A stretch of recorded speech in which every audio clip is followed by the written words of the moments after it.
గారెడొల్ల పిల్లాడో గారెడాడుతున్నాడా కదా మేగా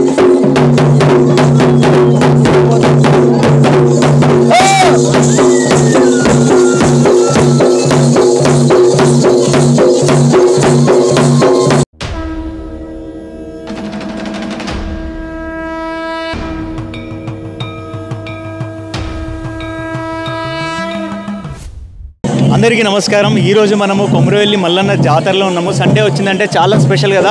అలాంటిది ఇక్కడ ఎంట్రన్స్లోనే శివుడిది టెంపుల్ ఉంటుందన్నమాట. ఇక్కడ రథంతో పాటు ఆయన వచ్చిందని అంటారు. ఇక్కడ కరెక్ట్గా చూస్తే ఆయన రథంకి సంబంధించిన చక్రాలు కూడా ఉన్నాయి. సో ఇక్కడ ఇప్పుడు మీరు ఏదైతే చూస్తున్నారో వీళ్ళందరూ ఇది గారడి అంటారు అనమాట. ఈ గారడిలో భాగంగా ప్రతి ఒక్కరు అమ్మవారే కానీ ఆ శివుడి రూపమే కానీ అది దాల్చుకొని మరీ వీళ్ళందరూ ఇలా పూజ చేస్తుంటారు.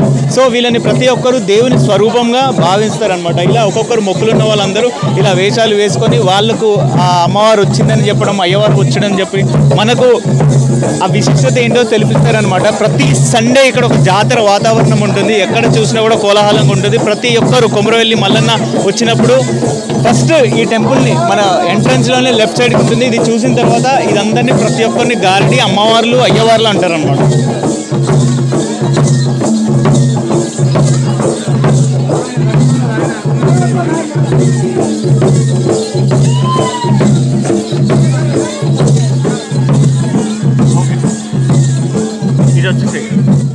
ఈ టెంపుల్ చూస్తాం కదా, ఇది ఆల్మోస్ట్ ఎక్కడైనా గుడి ఉంటుంది కదా, కానీ ఈ గుడి మాత్రం డైరెక్ట్ ఒక రథంలాగా ఉంటుంది.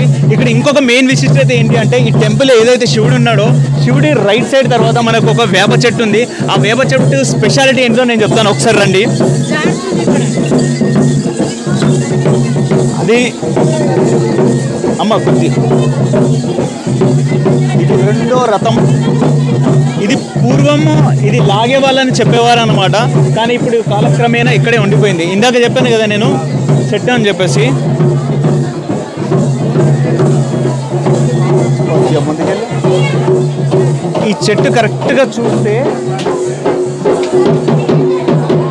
అమ్మవారి స్వరూపం అనమాట. అది అమ్మవారి స్వరూపం ఎగ్జాక్ట్గా శివుడికి ఆపోజిట్లో ఉంటుంది. ఈ స్వరూపము కరెక్ట్గా చూస్తే నంది, శివుడు, పార్వతి. సో శివుడు ఎక్కడైనా చూడ పార్వతి శివ పార్వతులు అంటారనమాట. అలాంటి సమేతంగా అమ్మవారిని కూడా ఇక్కడ ఉండడం చాలా విశిష్టతం. సో ఏ టెంపుల్కి చూసినా కూడా ఏది ఉంటుంది కదా, ఈ 4 చక్రాలతో పాటు ఇక్కడ ఆ రథాన్ని స్వయంగా ప్రతిష్టాపించారు. అప్పటి పరమేశ్వరుడు పరశురాముడు అని అంటారనమాట ఇక్కడ. సో కొమరవెల్లిలో చాలా అంటే చాలా స్పెషాలిటీ ఉంటుంది. ఇలా అమ్మవార్లు వేసాడ వేసుకోవడం కానీ, అండ్ రైట్ సైడ్కి వెళ్తే మెయిన్ టెంపుల్ అది ఉంటుంది. అక్కడ కూడా చాలా విశిష్టతలు ఉంటాయి. ఒకప్పుడు 2 కొండల మధ్యలో నుంచి ఒక పర్సన్ వచ్చేవారు అనమాట. ఎవరైతే పాపాలు చేస్తారో అది చాలా సన్నగా ఉంటుంది. ఎంత లావున్నా కూడా వాళ్ళు లోపలికి వెళ్తారు, బయటికి వస్తారు. కాకపోతే ఇక్కడ ఏంటిదంటే తప్పు చేస్తే కనుక బయటికి రారు అని అంటారనమాట. అలాంటి కొండ కూడా ఇక్కడ కొమరవెల్లిలో ఉంది. ఇంకొక మెయిన్ విశిష్టత ఏంటి అని అంటే వీరబ్రహ్మేంద్ర స్వామి గారు స్వయంగా చెప్పిన కొమరవెల్లి విశిష్టత కూడా ఆ బుక్లో ఉంటుంది. ఎస్, మన కొమరవెల్లి మల్లన్న గురించి ఉంటుంది.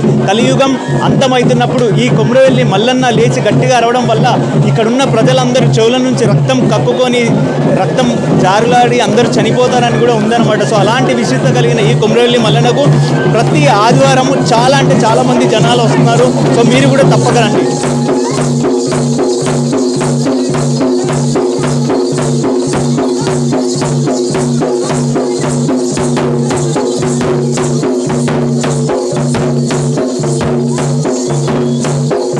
ఇదే మెయిన్ కొమరవెల్లి మల్లన్న ముఖద్వారం అనమాట. ఇక్కడ నుంచి పైకి వెళ్ళిన తర్వాత స్వయాన ఆ దేవుడు మెట్లెక్కగానే ఉంటాడు చూడు, సాక్షాత్తు ఆ పరమేశ్వరుడు కైలాసంలో ఉన్నట్టే ఇక్కడ కూడా కొమరవెల్లి మల్లన్న దర్శనం ఇస్తారనమాట. ప్రతిరోజు నిత్యం భక్తులతో రద్దీ ఉంటుంది. ముఖ్యంగా సండే అయితే ఒక జాతర వాతావరణం. ఎక్కడెక్కడి నుంచో సిటీల నుంచి మొత్తం హైదరాబాద్ నుంచి మొత్తం అందరు ఇక్కడే ఉంటారనమాట. అలాంటి మల్లన్న దర్శనం చేసుకోవడానికి మనం వచ్చిన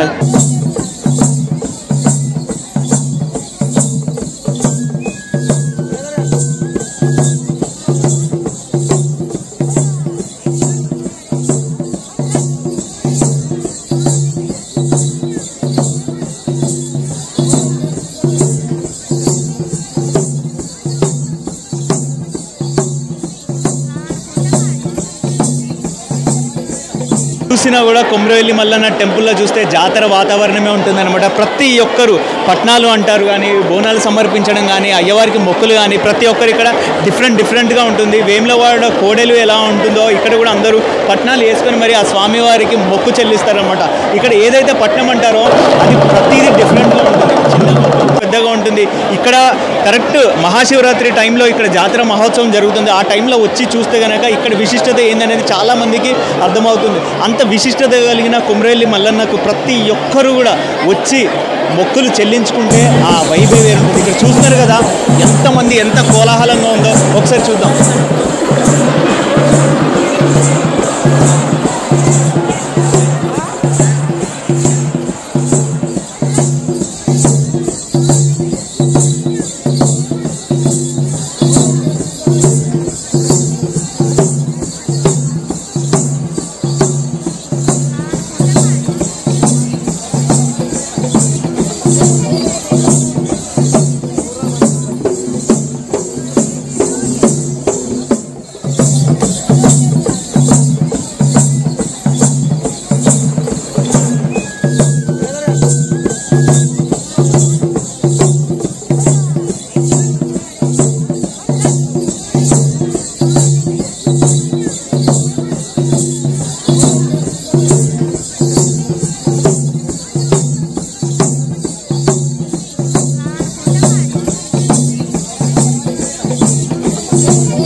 సండే మాత్రం దర్శనం తొందరగా అవ్వాలంటే చాలా కష్టం. మనకి అంత తొందరగా కావాలి అనుకుంటే మనకు దర్శనాలు ఉన్నాయన్నమాట. వివిఐపి 500 రూపీస్ ఉంది, 100 రూపీస్ ఉంది, 150 ఉంది.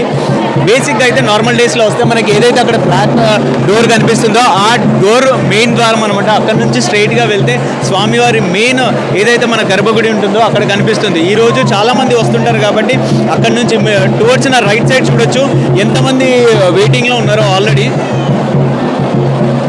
ఆ రైట్ సైడ్ నుంచి. So almost at least 2 to 3 hours అన్న మినిమం పడుతుంది అనమాట.